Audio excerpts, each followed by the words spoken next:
Ever since I was a kid, I've always dealt with sleep paralysis. I've gotten so used to it throughout the years that I never mentioned it to anyone, let alone my family, who didn't believe in anything paranormal. They've always believed in science, and so did I. Never thinking sleep paralysis can be something more than science, I grew up learning how to cope with it. Mine were never bad, just as science would say, hallucinations of a demon-like figure and not having movement and could have trouble breathing. I'm not saying it was ever easy, but it wasn't an impossible experience to deal with. That being said, I never let any of it faze me. In fact, I was prepared every night for it to happen, and it felt like I'd become a pro at this weird phenomenon. But one night changed my life and understanding forever. It was around October, just a few days before Halloween. These episodes always scared me the most, since I have a boyfriend who is obsessed with the holiday and loves to watch horror movies nonstop during this time. He was the only person who knew about my sleep paralysis, so he watched them while I was sleeping, even though I could hear them throughout the night. I hated sleeping alone during this time, but I knew I had to suck it up so I won't make this time of year boring for him. I was tossing and turning the entire night because I couldn't sleep. I could hear the movie playing loud, which made the whole night even scarier because I knew what was going to happen. But this time it was weird. Weird is an understatement. It was bizarre, especially to someone who never believed in the spiritual world.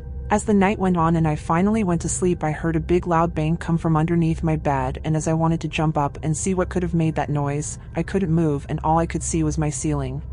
Usually, I could turn my head a little to look around, but I couldn't move my head or even my eyes. They stuck onto the ceiling, and my arms were wrapped around my chest. I couldn't help but think about the noise that started all of this, and how I never heard sounds before, just random dark figures in the corner of my room. As time went on, I could feel my chest getting tighter and my vision becoming blurry, and as crazy as it sounds, I could feel my body lifting.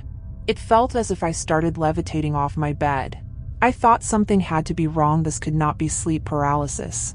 Why is all of this that never happened before starting to happen? When my vision became clearer, I could see that I was right up close to my ceiling. If I could move, I would be able to touch the ceiling. Then I just dropped back onto the bed and woke up out of it. By the time I woke up, it was morning. My boyfriend fell asleep on the couch to the movie, so I couldn't ask him if I was levitating. Since that day, I told everyone about it and what I experienced. My family doesn't believe, and neither does my boyfriend. Some friends do though. But I don't care who believes me or doesn't. I know what I felt and saw that night, and it has never happened again. It wasn't some bad dream, and now I don't even know if it was truly sleep paralysis. Sleep paralysis back then was still a new thing for me, and I didn't know all of the elements that come along with it. So I'm not sure if this is supposed to happen or not. Either way, it scared me so bad that I've had trouble sleeping ever since. I'm a grown adult in college now, and this happened when I was a fairly new teen. I stayed home from school just because I didn't feel like going, since I stayed up all night last night with my brother playing video games and I wanted more sleep. My parents forced my brother to go since he was failing some of his classes and was older and about to graduate from high school. They let me stay since I just started high school and I was a good child. I wish I went, or my parents ended up forcing me to go too. Anyway, I was lying down enjoying the day I had off since it was a Monday and it felt like a 4-day weekend. I was catching up with wrestling before the new episode would air that same day. I could barely keep my eyes open since I was so tired from the night before. I ended up dozing off but could still hear the TV. I made sure to stay awake enough to hear what was going on since they had commentators that would practically explain everything in the match, and I could also get some sleep at the same time. But as time went on, I fell deeper into sleep, and then that's when I suddenly began to hear the voices change. It seemed as if in a matter of seconds I could hear the commentators' voices get deeper and sound more demonic. I thought nothing of it because I was too tired to even catch on to what was happening and just blew it off as I went into a deeper sleep. That's until their voices got grim and it sounded like animals were talking. I could hear them growl as they spoke and thought no sleep could make me hear those noises. Then when I tried to get up, I couldn't move or yell for my mom, who was in the other room. It felt like someone was on top of me, holding my arms and legs down and covering my mouth all at the same time. I could feel the pressure on my legs, arms, and mouth to the point that I felt pain. Then the voices on the television started speaking a different language I'd never heard before. As I heard them speaking another language, I don't know if some would call it a vision or a dream, but I could see my television in my room, but my eyes were shut. I could see the wrestlers fighting, and then they disappeared, and it was just a blank screen that had a brown background with writing and markings on it following along the voices I could hear talking in a different language. It's like whoever or whatever was messing with me wanted me to visibly see what they were saying as if I could read it and understand. It was a language and writing I'd never seen before. Then I stopped seeing my TV and woke up. I looked at my TV and it was still the same wrestlers and with the same announcers I had just seen before I went to sleep. It started exactly where I last seen it, as if no time passed by or I paused it or rewind. And you can guess I didn't just go back to watching it as if nothing happened. Because of that, I didn't watch wrestling for an entire year. My brother would ask why, and I just had to tell him I wasn't interested anymore. It happened again after this time, but with a commercial, and when I woke up the same commercial was playing as if time didn't pass by. But after that, I've never experienced sleep paralysis again. Those 2 times still cross my mind, and since then I've tried to listen to different languages and even tried to read different languages to see if there could be a match so I could know if someone or something was trying to relay me a message, but I haven't found a match yet. I don't even know if that language is still used at this time. I stopped searching now, but maybe someone out there can help me. It's hard to explain, but the best way I can explain it is that the markings look as if Japanese and Arabic words were combined. It still bothers me to this day. But from my conclusion, it's a language that does not exist on this planet. This story has a bit of a backstory, so it might be a little long. Let's just say before this, I had never even heard of the term sleep paralysis. Well, now I know what it is, and I never want to experience it again. The scariest part to me is after looking up what it is, I've only heard of it happening at night.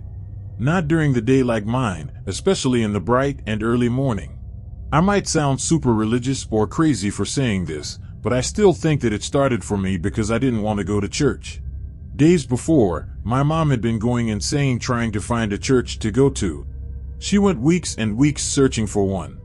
My family has always been religious since I was practically born, so I never thought it was morbid to be dead set on finding one. By the time she did, I didn't want to go anymore, but I just told her I would so she wouldn't get mad. The day before I told her I didn't want to go and she allowed me to stay home. I was happy not to go, but felt bad for not going since it's been something my family has been doing forever. But I was young and thought church was boring and dumb. That morning I was woken up by my mom asking if I had changed my mind and if I wanted to go, and I said no. I was kinda sad for disappointing her. Like I said, religion is a big thing in my family. She said okay, that's fine, and I heard the front door slam and my eyes being closed and half asleep I knew she had left. A few seconds later though, I heard the door reopen and close again, and being half asleep I just assumed she forgot something. But for some reason, I just felt uneasy about it. My anxiety grew, but I didn't want to seem paranoid, so I just kept my eyes closed waiting to hear the door again. But as time went on I didn't hear it close or reopen. It was strange to me because I knew my mom would tell me it was her coming into the house so I wouldn't think it was an intruder. But as each second passed I grew more and more anxious, and then suddenly out of nowhere I heard a voice ask me, "Are you sure you don't want to go?" And for a split second, I realized that it was the same question my mom asked me, but in a different tone and voice I ever heard before, and the moment I tried to open my eyes I couldn't. I could hear footsteps going all over my bed and could hear the door opening and closing over and over again. I couldn't move and I couldn't open my eyes. I tried screaming, but nothing came out of my mouth. I could barely breathe and I thought I was going to die. Once I opened my eyes, I heard the front door slam, the loudest I've ever heard a door slam. I got up and ran into my living room, and no one or nothing was there. My sister was asleep on the couch, and I at first thought it was her. But as I replayed it over and over in my head, I realized it couldn't have been her since my bed was pushed against the wall and I heard footsteps coming from around my entire bed, plus my sister was a kid at the time. She had no equipment to change her voice to match the grueling voice I heard. It wasn't my mom, because as I woke up I got a text from her saying she made it to the church. I began to realize it wasn't an intruder either, so who or what could that have been? Ever since then, I've had a few more sleep paralysis episodes where I couldn't move or speak, but nothing like that first time.